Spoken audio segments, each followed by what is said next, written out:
ይህ የረሱል ዓለይሂ ሰላቱ ወሰላም ታላቅ ምክር ነው። አንድ ሰው ወደ ነቢዩ ሙሐመድ ዓለይሂ ሰላቱ ወሰላም መጣና ለዱንያም ሆነ ለአኺራ የሚጠቅም ንግግር ለመጠየቅ መጣው አላቸው።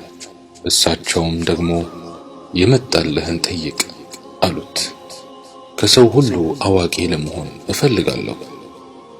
እሳቸውም አላህን ፍራ አሉት። ከሰው ሁሉ ሀብታም ለመሆን እፈልጋለሁ ሲላቸው ባለህ ነገር ተብቃቃ፣ አላህን አመስግን አሉት። ትክክለኛ ፈራጅና ታማኝ ሰው ለመሆን እፈልጋለሁ ሲል ለራስህ የምትወደውን ለሰዎች ውደድ አሉት። ከሰው ሁሉ ብርቱ ለመሆን እፈልጋለሁ ሲል በአላህ ተወከል አሉት።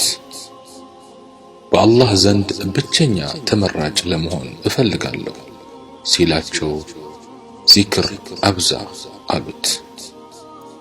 ከሰው ሁሉ በላጭ ለመሆን እና ጥሩ ሰው ለመሆን እፈልጋለሁ ሲል ለሰው ጠቃሚ ሁን አሉት። የተከበረና ቸር ሰው ለመሆን እፈልጋለሁ ሲላቸው ችግርህን ለፍጡር አትናገር አሉት። ረሱልና አላህ እንዲወዱኝ እፈልጋለሁ ሲል እሳቸውም አንተም እነሱ የወደዱትን ውደድ አሉት። ከወንጀል የጠራው ሆኜ አላህን መገናኘት እፈልጋለሁ ሲል ጀናባህን በደንብ ታጠብ፣ እስትግፋር አብዛ፣ ማልቀስ፣ መተናነስ፣ መታመም አለብህ አሉት። ከበጎ ሰሪዎች ለመሆን እፈልጋለሁ ሲላቸውም አላህን ልክ እንደምታየው ሆነህ ተገዛው አሉት። ኢማኔ እንዲሞላ እፈልጋለሁ ሲል ጸባይህን አሳምር አሉት።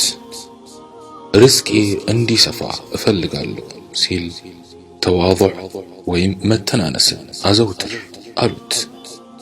ዱዓዬ ሙስተጃብ እንዲሆንልኝ እፈልጋለሁ ሲላቸው ሐራም አትብላ አሉት። አላህን ከሚታዘዙ ሰዎች ለመሆን እፈልጋለሁ ሲል ግዴታዎችህን ፈጽም አሉት። በአላህ ዘንድ ትልቁ ሐሰና ወይም ደግ ሥራ የቱ ነው ብሎ ሲጠይቃቸው መልካም ጸባይ፣ መተናነስና በበላእ ላይ ሰብር ማድረግ ነው አሉት። በአላህ ዘንድ የትኛው ሥራ ነው መጥፎ ሥራ ሲል ጠየቃቸው።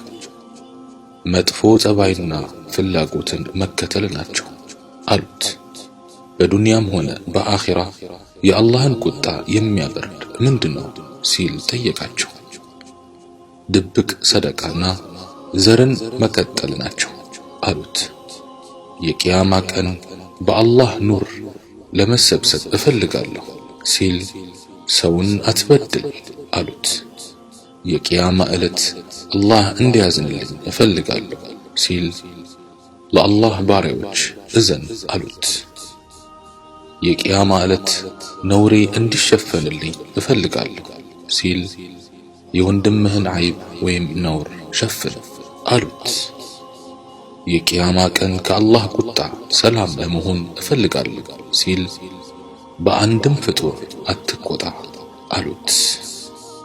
አላህ ስብሓንሁ ወተዓላ ባወቅነው በሰማነው የምንሰራ ያድርገን። ወሰላሙ ዓለይኩም ወረሕመቱላሂ ተዓላ ወበረካቱሁ።